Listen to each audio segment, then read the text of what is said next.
बानी अमृत सारे गुरबाणी कह सेवक जन मान प्रताप गुरु निस्तारे तेरा कीता जातो नाम मैनो जोग की तोई मन निर्गुण हारे को आपे तरस पया मेरे राम सतगुर सजन मिलया नानक नाम मिलै तन मन जीवै तरस पया मेरे राम को सतगुर सजन मिलया नानक नाम मिलै तन मन जीवै सुखाओ टल गुर से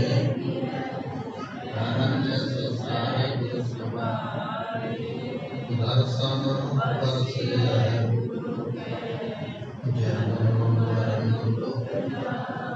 होवे सिफत प्रसन्न पूरे अरसों पुरसों खुद बिठे सच्चे जन्म जन्म खुद बिठे सच्चे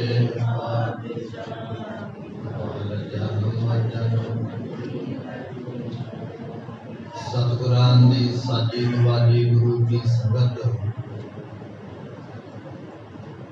सतगुरां दी बख्शिश कीती गुर फतेह दी हाजरी लवाइए मिल के आखिए वाहिगुरू जी का वाहिगुरू जी की फतेह। सतगुरां दी गुरबाणी दा वचन पढ़िया तेरा कीता जातो ये वचन था गुरु अर्जन देव पातशाह महाराज साहब जी ने जदों गुरबाणी लिखवाउंदिया होया सतगुरां दी गुरबाणी संपूर्ण लिखी है। भाई गुरदास जी बाबा बुढ़ा साहब जी होर गुरसिखां ने आख्या महाराज बड़ा वड्डा परोपकार कीता ये बड़ी बड़ी सेवा हुई है। आने वाले समय में संगतां बाणी पढ़ के लाहा लिया करनगी। गुरु अर्जन देव महाराज ने वचन सुन के आख्या कह लगे सिखो ये ते गुरु पातशाह गुरु नानक देव महाराज ने कृपा करके साडे गुरु सेवा लई है। तेरा कीता जातो नाही मैनो जोग ये परमात्मा ने मेर दा हाथ रख के सानू इस योग बनाया काबिल बनाया है। क्योंकि छोटे हुंदिया धन गुरु अमरदास महाराज ने काबिल बनाउंदिया होया बचन आखे सन दोए था बाणी का बोए था ये काबिल बनाया। गुरु अमरदास पातशाह ने छोटे हुंदिया वर बख्शिश कर दिता सी। कह लगे साडा दोतरा बाणी दा जहाज तैयार करे। गुरु अर्जन देव पातशाह की कैसी नफरता कह लगे मैनो जोग की तोई। आपने गुरु अमरदास पातशाह का रूप फर्क कोई नहीं है। जोत ओहा जुगत साए सहकाया फिर पलटी है बरेडी बड़ी सेवा करके आखदे ये गुरु अमरदास ने सानू योग बनाया वर दे ये गुरु नानक साहब ने कृपा की है। मैनू योग की तोई मैं निर्गुण यारे ओ गुण नाही साडे विच इन्ना गुण किथे है कि एडी वड्डी सेवा कर सकीए। मैं निर्गुण यारे ओ गुण नाही आपे ये तरस किया उन्होंने बेरहमत की है। त्रुट के बख्शिश करके आप ही ये कार्य करवा लिया। सिखो असी कौन ना करना आपे तरस पियोई तरस पया मेहरामत हुई। मेहरामत कृपा तरस करके उन्हें कृपा की है। तरस पया मेहरामत हुई। सतगुर सज्जन मिलया नानक नाम तन मन थीवै कि वचन आप लिखे गुरबाणी के अंदर गुरु अर्जन देव पातशाह। इस तरह स्वरूप नूं महाराज ने संपूर्णताई बख्शिश करके सानू ये दाता बख्शिश की। गुरु अर्जन देव महाराज साहब जी के दरबार के अंदर गुरु के कीर्तन सरवण करवा कीर्तन सरवण करवाउंदियां गुरबाणी सरवण करवाउंदियां एक शब्द इहो जिहा पढ़िया जिहड़ा शब्द गुरु ग्रंथ साहिब जी जां गुरु पातशाह की बाणी विचों नहीं है। जदों सतगुरु कीर्तन सरवण करदे पै महाराज साहब जी ने सिखां नूं रागी सिंघां नूं बुला के पुछया, कहण लगे भाई रागी सिंघो आ जिहड़ा शब्द पढ़िया ये आपने कितों सरवण करवाया? कहण लगे जी वड्डे सतगुरां की बाणी है। महाराज कहण लगे वड्डे सतगुरां की बाणी तुहानू किवें पता है कि ये गुरु नानक साहब की या गुरु अंगद साहब की बाणी है? तुसीं किवें कह सकदे? कहंदे महाराज जो असीं शब्द पढ़दे पए तां सब तो थल्ले वाली पंक्ति विच लिखिआ है कि नानक नाम गुरु नानक साहब की मोहर ला के ते असीं आखिआ कि गुरु नानक साहब दा नाम आ गया। ये गुरु का ही शब्द है। कुछ पंक्तियां ऐसियां ने जिहड़ियां बहुत प्रचलित होईयां पर गुरबाणी विच नहीं। नाम कुमारी नानका चढ़ी रहे आम ही तुसीं पढ़दे सुणदे वेखदे हुण इहदे विच गुरु नानक साहब का नाम ते आ गया पर ये गुरबाणी की पंक्ति थोड़ी है। ये तो एक सिद्धांतक पंक्ति है, सिद्धांत है, कोई सिखिया है। महाराज कहने लगे सिखो तुसी शब्द पढ़िया है गुरु नानक का ही नाम वेख के शब्द सुना दिता पर गुरां दी बाणी नहीं।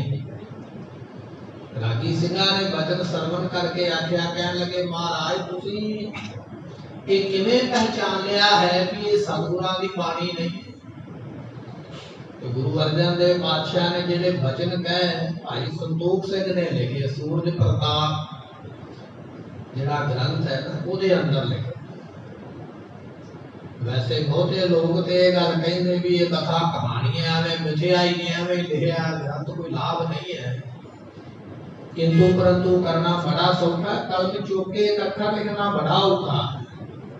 कहने आप सारे कह रहे हैं बड़ा कुछ गलत है पर आप लिख के भी कुछ दइए ना भी आ सही है। आप एक अखर लिखना बड़ा औखा, दूजे दे काम कीते ऊपर किंतु करना बड़ा सौखा है। भाई संतोख सिंह ने 10 गुरुआं दा इतिहास इस तरह लिख के संगत की झोली विच पाया जिवें मान लो भी सब कुछ उन्हां दे ऊपर महाराज ने बख्शिश करके आप लिखवाया हो। ते जे गुरु को ऐसा इतिहास आप रात को सरवण करते हैं गुरु नानक साहब दीयां साखियां इतिहास 10 गुरुआं दा इतिहास आप सरवण करते पए ते बहुते लोकां दा जोर ही ये लगा भी ये ग्रंथ नूं खंडन करके परे कर दिओ, ये नहीं दसना चाहिए। जे ओहदे विचों मान लो कोई इहो जिहा वचन है जिहड़ा तुहानूं चंगा नहीं लग्या वो वचन नूं छड्ड के बाकी पढ़ लवो। ये तो नहीं कि हुण सारा ही आपां गलत कर देवां। रो विचार करो निंदका ने निंदिया करी जानी आपां की लेना, आपां गुरु दी सिफत सरवण करिए। एहो जिहे ते महाराज के समय भी बड़े होए, महाराज के समय गुरु बन के बैठ गए सन, आज ते चलो निंदिया ही करते पए। एहो जिहे गुरु बन के भी बैठे, गुलाब राय नहीं बैठा 10वें पातशाह दे हुंदे महाराज के ताया जी का पुत्र है गुलाब राय के गद्दी ला के बैठ गया सी अनंदपुर साहब भी मैं गुरु। राम राय ने आख्या भी मैं गुरु हां। इस तरह दे अजीत सिंह नाम का पालक पुत्र होया माता जी ने पालिया, उन्हें आख्या मैं गुरु। बंदा बहादुर वर्गे आखदे असीं गुरु। गुरु को इहो जिहा निंदक गुरु अखाउण वाले समय समय ते आए ने, कदे बहुतियां दी इन्हां दी परवाह नहीं। आपां नूं कोई आई जाणगे इसे तरह निंदका दा काम ही है। पर भाई संतोख सिंह ने बचन लिखिया कि जो गुरु अर्जन देव पातशाह नूं आख्या ना रागी सिंघा ने महाराज तुहानूं किवें पता है कि वड्डियां गुरां दी बाणी नहीं है? तो उसे फिर एक उदाहरण दी है कि महाराज कहन लगे मान लो गुरु पिओ सिखो 50 बंदे कमरे विच बैठे हो ते 50 बंदे जो आपस में गल्लां करदे होणगे ना ते उन्हां दी आवाज़ बाहर जावेगी। उन्हां दी आवाज़ जो बाहर जावेगी उन्हां दे विचों एक दी भी पत्नी बाहर बैठी होवेगी ना कमरे दे, अपने पति की आवाज़ पहचान लवेगी भी इन्हां 50 दे विच मेरा पति भी बैठा होया। पत्नी अपने पति की आवाज पहचान दी। तो महाराज ने फिर वचन लिखे, कहने लगे जैसी मैं आवे खसम की बाणी, वो भी तो साडा पति है ना, मालक है ना, निरंकार है ना, जो साडा पति है। ते सिखो दी आवाज नहीं असी पहचानते, असी पहचानते हाँ ओदी आवाज, आवाज पहचानी है ते असी तुहानू किया भी मेरे सतगुरां दी बाणी नहीं है। जदों ये वचन होया, रागी सिंघां ने क्षमा याचना मंगी है। बाबा बुढ़ा साहब वर्गे ब्रह्म ज्ञानी महापुरख भाई गुरदास जी वर्गे उन्होंने आने वाले समय नूं विचारिया, इत्थे गुरु पातशाह दे हुंदियां लोग ऐसे शब्द पढ़ के ते नानक नाम विच पा पा के रला करदे पए। जिस दिन गुरु पातशाह ज्योति जोत समा जाणगे, मगरों लोग की करनगे ऐसे गुरसिखां ने गुरमुखो साडा भला करन वास्ते आपां भजन पढ़दे हां, जन पालियो पुकारी आए नानक नाम चढ़दी कला तेरे भाने। ये वचन आपां करदे हां, ये भला मंगिया बाबा बुढ़ा साहब ने साडा भाई गुरदास जी। उन्होंने हाथ जोड़ के आख्या महाराज फिर कढो इस औपड़ दे विचों आप जी गुरबानी नरोल लेके संतां नूं करतार करो, ताकि आने वाले समय में कोई रला पा ही ना सके। सतगुरां ने सिखा संगतां दे वचन मन्निया, कहन लगे ठीक है, ये तुसी आखदे हो इसे तरह ही करो। हुण वचन ये है, पहला वड्डे सतगुरां दी बाणी इकट्ठी करियो। आसा हथ किताब कश, ये भाई गुरदास ने वचन लिखा। गुरु नानक साहब का जीवन लिखदਿਆਂ होया उन्होंने पंक्ति लिखी है कि गुरु नानक देव पातशाह के कोल एक किताब है। वो किताब केड़ी है? जदों महाराज कहते ना भाई मरदाना जी रबाब छेड़ो बाणी आई है, शब्द पढ़िए, ते भाई मरदाना जी रबाब बजाउंदे, गुरु नानक देव पातशाह शब्द का गायन करदे। जदों शब्द का कीर्तन करया करदे, फिर उस बाणी नूं महाराज पोथी दे अंदर सभायमान नहीं करदे। अज दा समा देखिए ना, निक्के तो निक्का कोई कवि होंदे ना छोटा मोटा, वो भी जे किसी कविता नूं कोई अखर चार दिंदा ते लिख लैंदा नाल उसे वेले। ते गुरु नानक साहब महाराज वर्गा कौन हो सकदा? गुरबाणी लिख के पोथियां दे अंदर महाराज ने रखी है। जदों गुरता गद्दी गुरु अंगद साहब नूं मिली है, गुरता गद्दी भी दिती, गुरबाणी दीयां पोथियां भी सांभण वास्ते आख्या तुहाडे कोले मानता है, तुसीं इस नूं सांभणा। गुरु अंगद साहब ने बाणी उचारी है, उन्हां नूं पोथियां दा रूप दे के गुरु अमरदास पातशाह दे कोल पोथियां रखवाईयां। गुरु अमरदास महाराज ने जिहड़ी बाणी लिखी है, उन्हां नूं भी अगे ग्रंथां दा रूप दे के महाराज ने अपने कोल बाबा सुंदर जी सन, महाराज जियां दे पोतरे लगदे, बड़े सोहने लखारी सन लिखण वाले, उन्हां कोलों लखवा के पोथियां तैयार करवाईयां।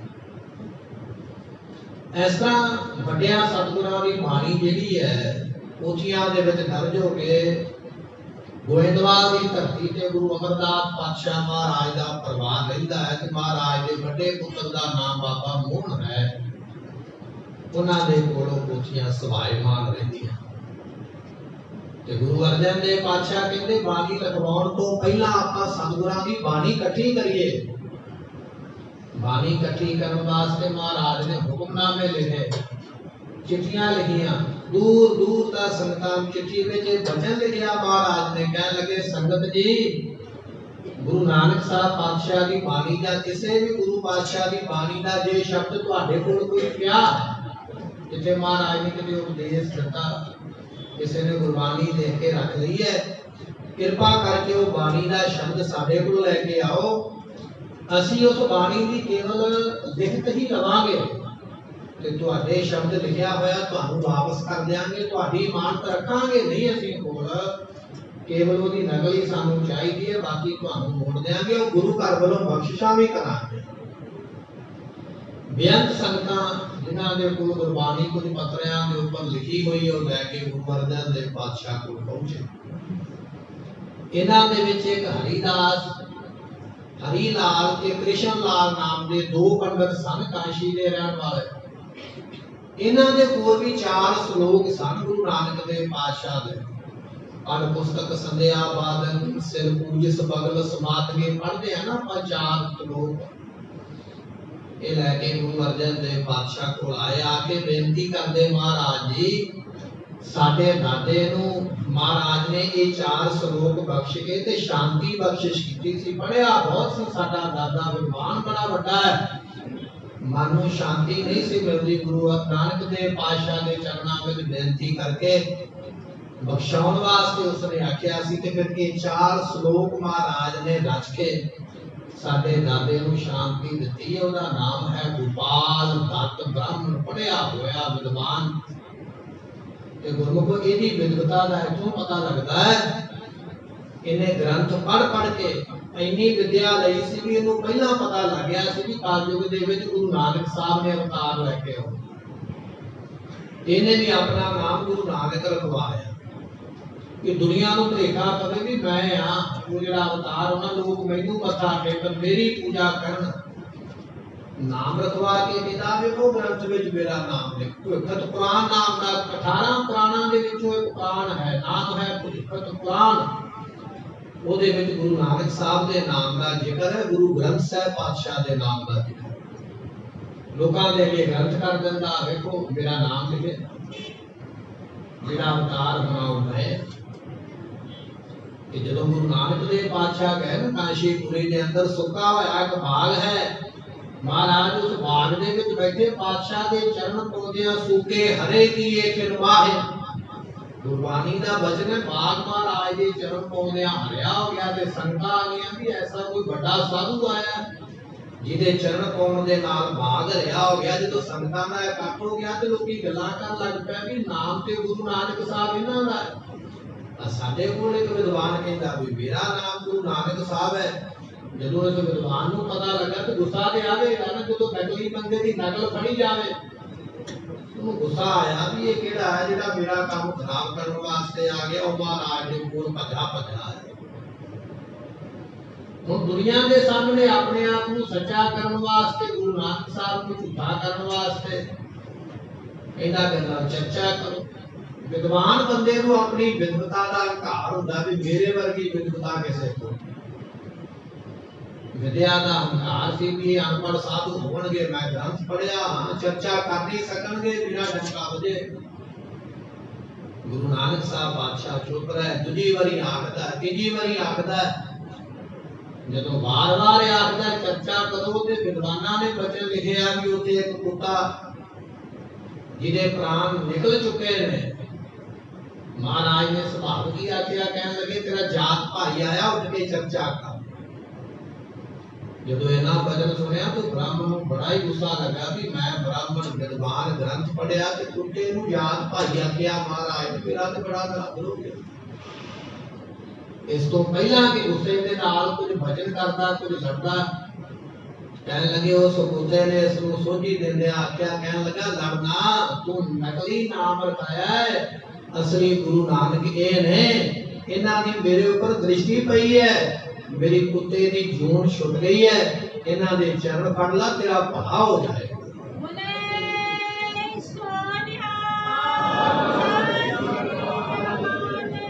सियाणियां दा कसम है भी मच्छी पत्थर चट के मुड़दी है जदों वेखिया भी वाकई ही असली ने फिर चरण फड़ के आखदा महाराज विद्या ते बहुत पढ़ लई है पढ़ पुस्तक संध्या बादन पढ़ गड्डी लदी है पढ़ भरिया है खात महाराज विद्या बड़ी बड़ी शांति नहीं आई कृपा कर दे शांति ते दियो ना फिर उस वेले फिर गुरु नानक साहब ने 4 श्लोक रचे सन पढ़ पुस्तक संध्या बादन सिर पूजिस बगल समादन मुख झूठक भूखन सारन त्रैपाल के हाल विचार अंगल माला तिलक ललाटन दोए टोटी बस्तर कपाटन जो जान स्पर्म कर्म संपूर्ण निश्चय कर्म कर नानक निश्चय ध्यावे बिन सतगुर बाट ना पावे गुरु बिना नहीं ये रास्ता लग ये 4 श्लोक इस पंडित ने लिख के रखा है महाराज ने अपने को ਜਦੋਂ ਗੁਰੂ ਅਰਜਨ ਦੇਵ ਪਾਤਸ਼ਾਹ ਨੇ ਚਿੱਠੀਆਂ ਪਾਈਆਂ ਨੇ ਵੀ ਆਓ ਸੰਗਤ ਦੀ ਬਾਣੀ ਲੈ ਕੇ ਆਓ ਵੱਡਿਆਂ ਸਤਿਗੁਰਾਂ ਦੀ ਸਾਡੇ ਕੋਲ ਤੇ ਫਿਰ ਇਸੇ ਪੰਡਤ ਦੇ ਪੁੱਤਰੇ ਆਏ ਸਨ महाराज साडे दादे नूं गुरु नानक साहब ने उपदेश बख्श के निहाल कीता कि बाणी तुसीं लिख लवो पर साडे ते भी कृपा करो, सानू भी शांति आवे, साडा भी भला कर दे। गुरु अर्जन देव पातशाह ने आख्या कोई गल नहीं, तुहाडा भी भला कर देंगे। कतंच माता कतंच पिता कतंच ममता विरोध सुता है। ये महाराज ने श्लोक रचे संस्कृति दे नां नूं भी निहाल करके इस तरह महाराज साहब की बाणी इकट्ठी करवाउंदे। हुण गोइंदवाल के अंदर ग्रंथ ने लैण वास्ते महाराज जी भजन ही करते पे, भाई गुरदास जी उठ के खड़े हो, क्योंकि भाई गुरदास जी का नगर है, गुरु पातशाह जी का भतीजा लगते हैं भाई गुरदास जी। गुरु अमरदास महाराज जी उन्होंने मान सी भी मेरा नगर है, मेरे भरा उत्थे रहिंदे ने, मेरा ही कबीला सरीका रहिंदा, मैनू थोड़ी मना करनगे, मैं जावांगा ते मैनू ते झाटी ग्रंथ मिल जाने। जो भाई गुरदास जी गए पोथियां लैण वास्ते, ते पोथियां सन बाबा मोहन जी दे कोल, महाराज दे वड्डे पुत्र सामने भी इतिहास आपां थोड़ा जिहा अगे सरवण करांगे।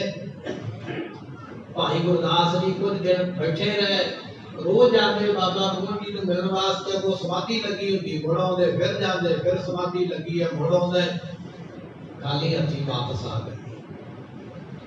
जो भाई गुरदास जी वापस आए, फिर बाबा बुढ़ा साहब जी कहने लगे महाराज मैं गोइंदवाल रहा हाँ, मैं गुरु अंगद देव पातशाह गुरु अमरदास पातशाह के घर की सेवा करता रहा, तुहाडा हुक्म होवे ते महाराज मैं जाके सेवा करा। पातशाह कहते ठीक है बाबा जी तुसीं सेवा कर लो। हुण जदों गए ने बाबा मोहन जी फिर समाधि विच बैठे ने, बाबा बुढ़ा साहब ने आवाज़ां ते कई मारियां, समाधि विच नहीं ने, उत्थे आवाज़ कित्थे जांदी है जिस अवस्था विच वो बैठे। भाई संतोख सिंह ने लिखिया कि बाबा बुढ़ा जी जट साधु ने, उन्होंने सोचा जी दरवाजा ही नहीं खोलते तो मैं दरवाजा ही पट देता, पट के अंदर चले जावा। दरवाजे की चूल उखेड़ के अंदर चले गए, जाके बाबा मोहन के गोडे नूं फड़ के हिलाउण लग गए। गोडा हिलाया भी समाधि नहीं खुली। इन्हें चिर नूं छोटे आ गए बाबा मोरी जी, उन्होंने आके बाबा बुढ़ा साहब नूं रोकिया, कहने लगे ये काम ना करो, ये समाधि विच बैठे ने, पता नहीं केड़ा वचन मुखों कर देंगे। बाबा बुढ़ा साहब जी जेड़ा इन्हां दे मूंहों वचन निकल गया वो मुड़ना नहीं है, इस तरह ना करो, आप वापस आ जाओ। बाबा बुढ़ा साहब भी वापस आ गए। हुण गुरु अर्जन देव पातशाह महाराज संतां नूं लैके आप चले अमृतसर की धरती तो चलदियां गोइंदवाल पहुंचे। जिस चुबारे दे विच बाबा मोहन जी बैठे सन समाधि ला के, उस चुबारे के पिछले पासे एक गली है, उस गली दे विच गुरु अर्जन देव पातशाह महाराज जी सरंदा हाथ विच लैके गुरबाणी पढ़न वास्ते बैठे। महाराज ने फिर शब्द उचारिया, मोहन तेरे ऊंचे मंदिर, ये भजन महाराज साहब जी ने उत्ते आखे। जब ये शब्द उचारिया तो बाबा मोहन जी की फिर समाधि खुली है, ते कहने लगे चुबारे की खिड़की खोल के बाहर को देखना, गुरु अर्जन देव पातशाह महाराज साहब जी बैठे हो। बाबा मोहन जी ने फिर बड़े वचन आखे गुस्से दे नाल, कहने लगे गुरता गद्दी साडे घर दी तुहाडे पिताजी लै गए, उन्होंने गद्दी ते हुण तुसीं बैठ गए। इस तरह के बड़े वचन कीते। महाराज बस चुप करके सुनते रहे, क्योंकि रिश्तेदारी दे विच भी मामा जी लगदे ने। बाबा मोहन जी गुरु अर्जन देव पातशाह जी दे सके मामा जी लगदे, बीबी भानी दे वड्डे भरा सन। जदों देखिया भी ऐसी निम्रता विच मैं इन्ने वचन कीते, कोई गुस्सा नहीं कोई गिला नहीं, उस वेले फिर आप पोथियां चकियां अलमारी दे विचों जिथे गुरु पातशाह बैठे उथे लिया के पोथियां देण तो पहला एक वचन कीता, कहने लगा महाराज जी पोथियां ते लै लवो, पर बेनती ये है कि पहला मैं तुहाडे चरणां ते मत्था टेकां। गुरु अर्जन देव पातशाह कहने लगे मामा जी ये किवें हो सकदा, तुसीं उमरां विच भी वड्डे हो, रिश्तेदारी दे विच भी वड्डे हो, वड्डे सतगुरां दे पुत्र हो, मैं ते तुहाडा बच्चा मेरे चरणां ते मत्था क्यों टेकना। उस वेले फिर उन्होंने वचन सुनाया, कह लगे गुरु अर्जन देव पातशाह तुहाडे सारे वचन जो तुसीं आख्या सही, रिश्तेदारी भी वड्डी है, उमरा भी वड्डी है, पर ये पीछे एक राज है। फिर पातशाह ने पूछा की राज है? ते बाबा मोहन जी ने दसिया, कह लगे जदों गुरु रामदास पातशाह नूं गुरता गद्दी ते बिठाया सी ना तुहाडे पिता नूं, उस वेले गुरु अमरदास पातशाह ने मैनू आख्या सी, बाबा मोहन मत्था टेको गुरु रामदास पातशाह के चरणों ते बाबा मोहन जी कहते मैं जवाब दे दिता, मैं क्यों टेका? गुरु ते मैं बनना है, मैं तुहाडा वड्डा पुत्र, तुसीं अगे गुरता गद्दी दे के मैनू कहंदे हो मत्था टेको, मैं नहीं टेकदा।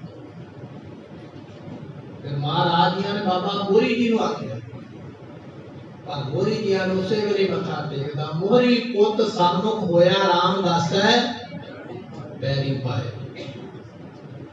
समा लंघ गया, जदों गुरु अमरदास पातशाह सचखंड नूं जाण लगे ना, बाबा मोहन जी कहंदे फिर मैं बेनती कीती भी पिता जी ने चले सचखंड नूं, गुरता गद्दी भी चले गई है, मेरे मन को शांति नहीं आती पई। उस वेले फिर मैं बेनती की, मैं आख्या महाराज मैं तुहाडा वचन मन के मत्था नहीं टेक सकिया गुरु रामदास पातशाह नूं, वो सचखंड चले गए ने, मेरे मन को शांति नहीं आती, टका नहीं आउंदा, आराम नहीं आउंदा पिया, मन हर वेले दुचित्ती विच फसिया रहिंदा। कृपा करके सचखंड जा रहे हो, मेरे ते कृपा कर दो। उस वेले गुरु अमरदास पातशाह ने वचन आखे सन, कह लगे बाबा मोहन जी समा ते लंघ गया, समय वाली गड्डी ते लंघ गई है, पर फिर भी तुसीं आके गुरु घर दी शरण विच पए हो। हुण गुरु अर्जन देव जदों तुहाडे कोल आउणगे, उन्हां दे चरणां ते मत्था टेकियो, उन्हां दे चरणां ते मत्था टेकण दे नाल तुहानूं मन करके शांति प्राप्त होगी।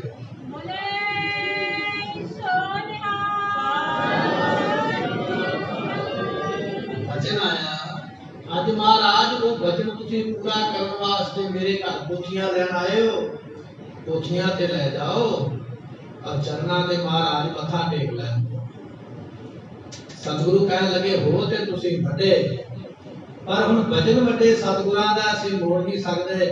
बाबा मोहन जी जो तुहाडे मन विच आउंदा कर लवो। बाबा मोहन जियां ने जे गुरु रामदास पातशाह नूं मत्था नहीं टेक सके, अज उही जिहड़ा अपना सीस है धन गुरु अर्जन देव पातशाह महाराज के चरणां ते झुका के नमस्कार कीती है।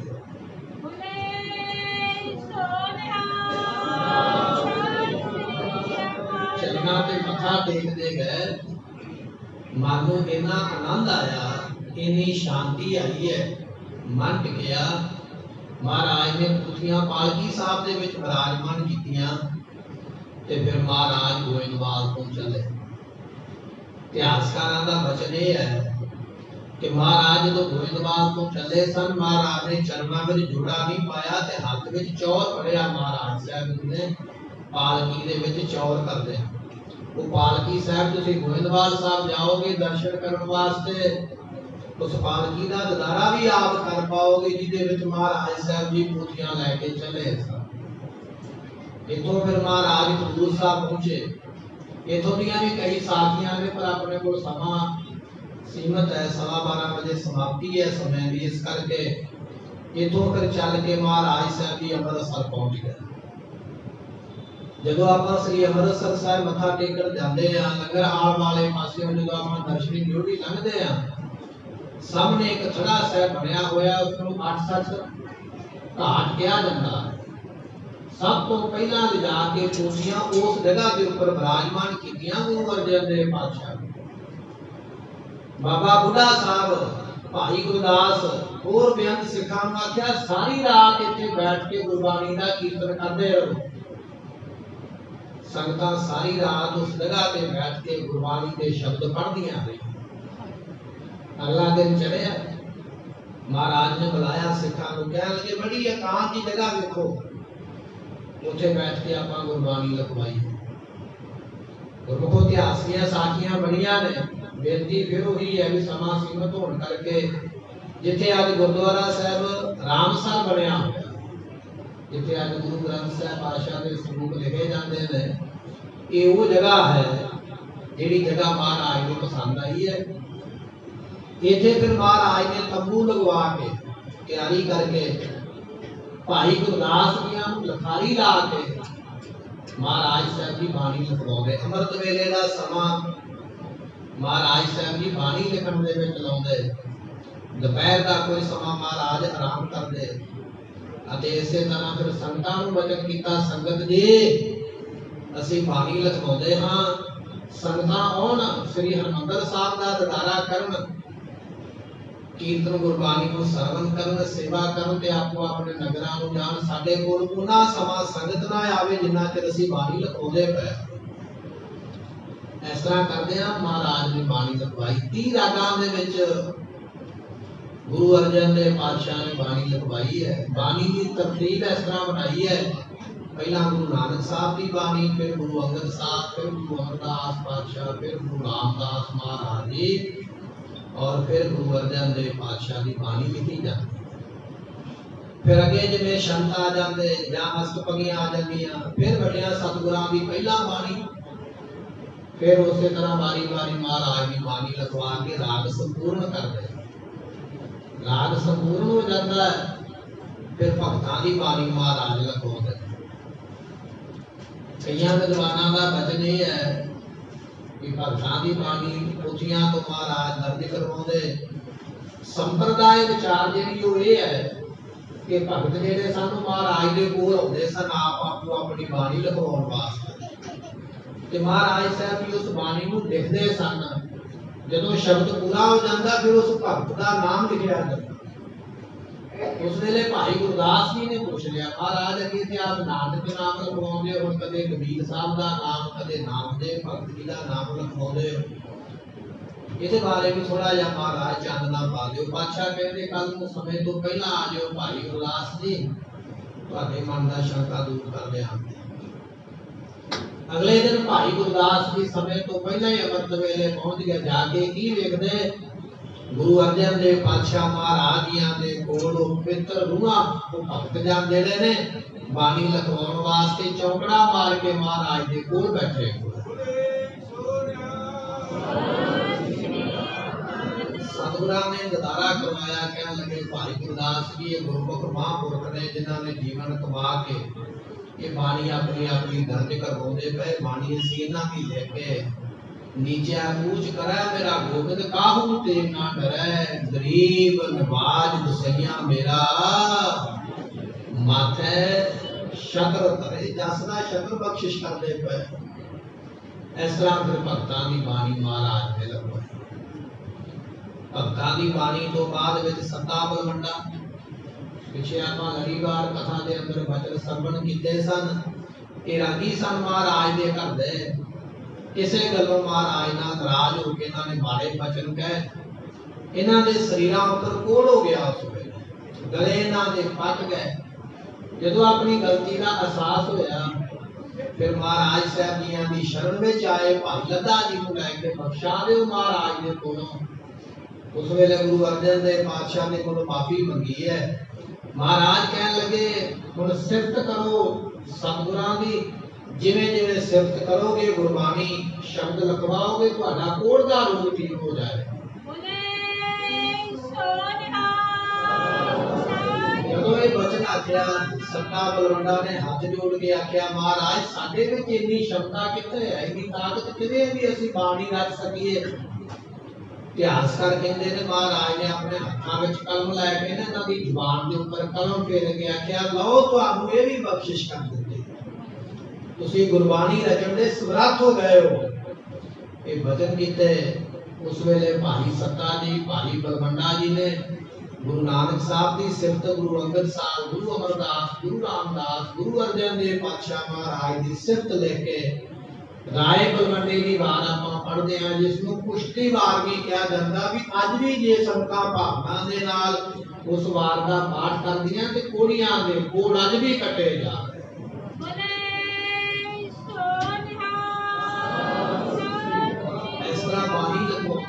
महाराज जी दे कोल भगत आ गए। महाराज साहब जी रहो बरस हों टोल, साध वो तेरे डिठे, विद्वानां दा कथन ये है कि ये जिहड़े भट्ट सन किसी गल्लों शरापे हुए सन, कोई गलती की इन्हां ने शराप मिलिया। धरती ते आके इन्हां ने बचन लिखिया महाराज 1 साल, ते विद्वानां ने 1 साल का अर्थ ये कीता है कि साडा मनुखां दे जे 12 साल लंघ जाण ते स्वर्गां दे देवतियां दा 1 साल हुंदा।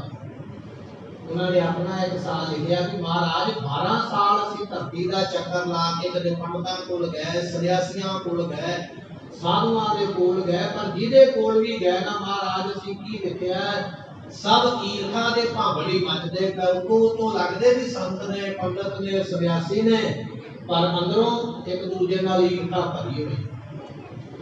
सतगुरु पातशाह सब नूं वेख के हुण तुहाडी शरण विच आए आ, साडे ते कृपा कर दो, श्राप तो मुक्त करो, अपनी शरण में रख।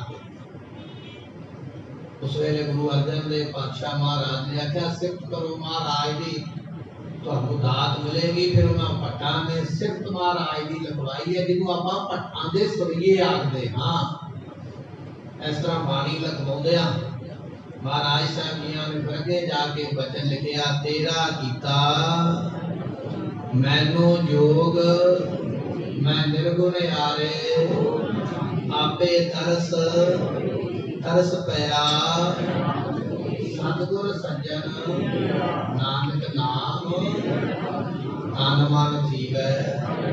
ये बाणी लिखवाई पातशाह। इस तरह गुरु ग्रंथ साहिब पातशाह जी का स्वरूप लिखिया। फिर महाराज साहब जी ने जो गुरबाणी संपूर्ण हुई है, महाराज मान देना चाहते, गुरबाणी का मान किनू बख्शना। महाराज ने जिथे संतां नूं सदा भेजिया, उथे सतगुरां दे परिवारां नूं भी सदा भेजिया। गुरु नानक साहब की बेटी कोल है, उधर भी सुनेहा भेजिया गया। गुरु अंगद साहब की त्रिहन कोल है, सुनेहा भेजिया गया। गुरु अमरदास पातशाह की भले कोल है, सुनेहा भेज के बुलाया। असीं भाई गुरु ग्रंथ साहिब का प्रकाश कर लगे, आओ सारे जन। हुण सतगुरु सोचदे पए वडियाई किनू बख्शिश करिए, महाराज का स्वरूप किहदे सिर दे उपर विराजमान करिए। जदों निगाह मार के वेखिया किसे ना किसे मन दे विच कोई ना कोई अहंकार है। कोई आखदा मेरे कोल विद्वता है, कोई आखदा मैं गुरु पुत्र हाँ। अज भी लोग आखदे मेरी ते फलानी गोद है, जिहड़ी गुरु दी गोद है मेरी गोद है। गोद ते गुरु वाली है, पर कर्म की है, करतूत की है, निर्भर ते करतूत ते करना है। महाराज ने आख्या करतूत पशु की, लोक विचारा गल जीवन ते। देखिया भी नहीं, थोड़ा थोड़ा मान किसी ना किसी गल दा है। उस वेले महाराज साहब जी की निगाह पे महान गुरसिख ब्रह्म ज्ञानी बाबा बुढ़ा साहब अपने सिख नूं मान देते ना। महाराज साहब जी जिस नीच को कोई न जाने, नाम जपत ओह चौहू कुंट माने। महाराज साहब जी वडियाई बख्शिश करते पे बाबा बुढ़ा साहब जी कह लगे महाराज का स्वरूप इन्हां दे सीस के ऊपर विराजमान होए।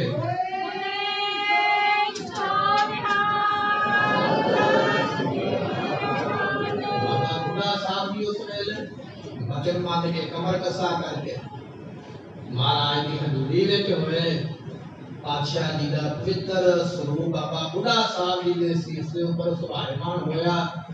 गुरु अर्जन देव पातशाह महाराज साहब जी चौर साहब की सेवा अपने हथां विच लई है ते गुरमुखो रामसर वाले स्थान तो महाराज साहब जी चल के उस वेले श्री हरमंदर साहब को संगतां दे समेत चुटे वजाउंदियां, शहने वजाउंदियां, ढोलक वजाउंदियां, गुरबानी दे शब्द पढ़दियां होया जिवें आपां प्रभात फेरियां दे विच संगतां कीर्तन करदियां। ये परंपरा जिहड़ी है गुरु काल तो चली आउंदी है। निंदकां दा काम निंदिया करी जानी है, कदे परवाह ना करया करो। कि गुरु काल तो ही समाज गुरु अर्जन देव पातशाह गोइंदवाल तो पोथियां लैके पालकी लैके अमृतसर नूं चलदे ने। गुरबाणी दे शब्दां दा कीर्तन इसे तरह ही महाराज नाल नाल करदे आ। वही प्रथा जिहड़ी ओ संगतां विच प्रचलित है। रौ विचार ये है गुरबाणी पढ़दे बाबा बुढ़ा साहब जी बेअंत संगतां जिहड़ियां ने श्री हरमंदर साहिब आके अज दे दिन जिहड़ा अज आपां नूं दिन मिलदा पिया है अमृत वेले महाराज दा स्वरूप जांदा है ना। अज भी तुसीं अमृतसर जाओगे ना दर्शन करन वास्ते गल चंगी तरह विचार लिओ कि गुरबाणी का कीर्तन पहला प्रारंभ हो जाता आसा की आवाज चल रही होंगी है ते बाद में गुरु ग्रंथ साहब के स्वरूप आते पालकी दे फिर प्रकाश होंदा फिर मुखवाक होंदा। ये प्रथा ये परंपरा धन गुरु अर्जन देव पातशाह महाराज के समय तो इसे तरह ही निरंतर चली आउंदी है। रागी सिंह गुरु की बाणी का कीर्तन करते पे इन्हें चिरों बाबा बुढ़ा साहब जी धन गुरु अर्जन देव पातशाह संतां दे समेत महाराज जियां दा स्वरूप लैके श्री हरमंदर साहिब दे अंदर प्रवेश होए। संगत दे विच गुरु ग्रंथ साहिब पातशाह महाराज दा प्रकाश किया गया। संगतां सारियां श्री हरमंदर साहिब दे अंदर बाहर चार चफेरे विराजमान हो गईयां। गुरु अर्जन देव पातशाह महाराज साहब जी बैठन लगे, सिख भज के महाराज दा आसन लैके आए। महाराज आसन के ऊपर विराजिया करदे, जो आसन लैके आए महाराज ने ना कर दी, कह लगे नहीं पाई अज तो आसन इन्हां वास्ते ही है जिन्होंने अज सवाईमान किया। अज तो बाद असीं संगत विच ही बैठिया करांगे, बकरी गद्दी नहीं लावा करांगे। एक बारी आखिए सतनाम। कलयुग दा समा बड़ा डाढा है। निक्की जी प्रभता किसी नूं मिल जाए ना, थोड़ी जी प्रभता, चार बंदे जय जयकार करन टक्कर जान, वो अपने आप को रब समझन लग पैंदा कि मैं ही हाँ। गुरु अर्जन देव पातशाह खुद परमेश्वर ने गुरु अर्जन प्रत्यक्ष हर संगत में बैठे महाराज का स्वरूप उस वेले बाबा बुढ़ा साहब जी को आख्या, कहने लगे बाबा बुढ़ा साहब जी आवाजा लो, संगत को सुनाओ भजन की आए ने। बाबा बुढ़ा साहब जी ने उस वेले प्रकाश कर लिया होया भजन सुनाया। सूही महला पंजवा संता के कारज हर काम करावन, धरत सुहावी विच अमृत जल। ये भजन पढ़ के बाबा बुढ़ा साहब जी ने श्री मुखवाक के रूप दे विच संगत को सरवण करवाया। महाराज साहब जी ने इस तरह प्रकाश कराया। आपां आम ही ये भजन पढ़ते हैं, पहला प्रकाश गुरपुरब संगतां वालों कई बार ये सवाल भी पैदा हो जाता भी पहला प्रकाश गुरपुरब ही क्यों किया जाता। उसका कारण ये है कि बाद में गुरु गोबिंद सिंह पातशाह ने भाई मनी सिंह साहब जी को ला के गुरबाणी दोबारा फिर अपना आप को बैठ के लिखवाई है। उस वेले गुरु नानक पातशाह की बाणी में दर्ज करवाई है। तो फिर बाद में महाराज साहब जी ने संगत को संपूर्ण गुरु ग्रंथ साहब से लड़ लाया। पर उस तो पहला गुरु अर्जन देव पातशाह ने गुरु तेग बहादुर पातशाह की बाणी तो बिना बाकी सारी बाणी लिखवा के पहला प्रकाश पहली बार इस तरह संगत में करवाया ते गुरु पातशाह का मुखवाक सरवण करवाया। बाबा बुढ़ा साहब के होर सिखा ने पूछा, महाराज इस तो अगली सेवा किवें करनी है। महाराज ने आख्या जो संध्या होवे रहराज साखी का पाठ होवेगा अते उस तो उपरंत महाराज दे स्वरूप सोखासन कीर्तन सोले गुरबाणी दे पाठ अते फिर महाराज को पंगे दे ऊपर विराजमान किया जावे। महाराज पंगा किथे लाइए? अच्छा कहने लगे कोठा साहब के स्थान ते पंगा लगेगा। महाराज उत्थे ते आप निवास करते आप काम करते तुहाडा भी नाल पंगा ला दिए, दो पंगे ला देंगे। महाराज कहते नहीं पाए आज तो बाद साडा आराम करना भी पंगे के ऊपर नहीं होगा ते साडा बैठना भी गद्दी के ऊपर नहीं होगा। आज तो बाद पंगे के ऊपर ही विराजमान होया करनगे। गुरु ग्रंथ साहिब पातशाह महाराज रात को सोखासन होंदे पंगे के ऊपर धन गुरु अर्जन देव पातशाह महाराज जी आप चादर विछा के धरती ते लम्मे पिया। एक बारी आखिए सतनाम। ये है ये सत्कार। गुरु को आज आप गुरु ग्रंथ साहिब का स्वरूप घर में लैके जाते महाराज का स्वरूप के थले प्रकाश किया होंगे ते आप सोफे ते चढ़ के बेड ते चढ़ के असीं घराड़े मार लें। किते सालां पिछों पाठ कराउणा है वो भी 3 दिन कोल बैठ के सुन नहीं सके। उची थां ते बैठिया कोई सत्कार रखिया ही नहीं महाराज। गुरु अर्जन देव पातशाह गुरु ने गुरु ग्रंथ साहिब को गुरु पदवी अजे मिली नहीं है फिर भी इन्ना सत्कार है। आप थले समझे पे महाराज का स्वरूप पलंग के ऊपर विराजमान।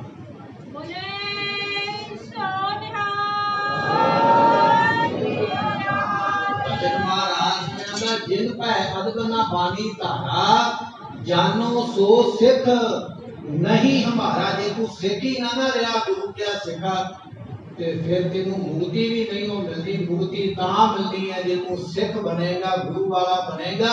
ते गुरु वाला बनने तो पहला बचदे है कि तेनू गुरु दा भै ते गुरु दा सत्कार ये दो गल्लां मुख रूप दे विच रखणियां ही पैणगियां। महाराज ने आख्या तुर की बाणी आई सगली चिंत मटाई बाजार में चले जाओ। चिंता की दवाई कोई नहीं मिलेगी तुहानू पर चिंता की दवाई गुरु कोल है वो है गुरबाणी। गुरबाणी चिंता नाश कर दे। गुरु कृपा करे अज सानू ये महाराज का प्रकाश दिहाड़ा जो है पहला प्रकाश वो प्राप्त हो रहा है। असी गुरु पातशाह का वध तो वध सत्कार करिए अते गुरु की बाणी के नाल लग के गुरबाणी पढ़ के जीवन कमाइए। और सब तो बड़ा बचन है अमृत की दात प्राप्त करके संपूर्ण सिख ते सिंह बन जाए ताकि साडा जीवन सफला हो। विचार करने पुरचक दी मुआफी बचन उपदेश गुरु का हृदय बसे। भुला दी मुआफी कतै न छूटी बख्शन हार बख्श लै। वाहिगुरु जी का खालसा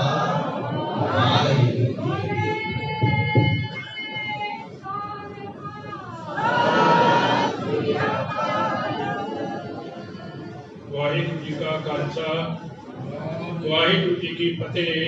जुगो जुग अटल साहिब श्री गुरु ग्रंथ साहिब जी की पावन पितर हजूरी विच एकत्र साध संगत फतेह की सांझ करिए। वाहिगुरु जी का खालसा वाहिगुरु जी की फतेह। सब तो पहला सारिया संगतां नूं साहिब श्री गुरु ग्रंथ साहिब जी के पहले प्रकाश पुरब की लख लख मुबारक होवे। ते साडे मन दे विच गुरु ग्रंथ साहिब प्रति भय भावना होवे, डर होवे, अदब सत्कार करिए जितना भी हो सके उतना ही थोड़ा है साहिब श्री गुरु ग्रंथ साहिब।